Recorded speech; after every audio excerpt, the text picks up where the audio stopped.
नमस्कार मु लिपि कहूँ आमको इनविटेशन आसी जोटा कि मुझे सहित सेयार करुँची माँ पार्वती महादेव बाहागर अटेंड करने संबलपुर जीवाई शीतल षष्ठी रे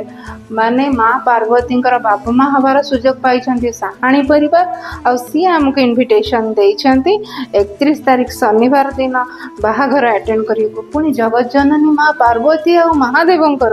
भावतु आज 29 रे पतर पेंडी अच्छी 30 तारीख रे गुआ कुंडा अच्छी आ 31 तारीख रे माने शीतल षष्ठी रे माँ पार्वती महादेव बाहागर अच्छी सतरे बहुत सुंदर सुजोग आ गोटे एते सुंदर सुजोग मिली आमको जो थे कि स्वयं माँ पार्वती जगत जननी तांको बाहागर अटेंड करिवु आ महादेव सहित जे कि आमर पिता माता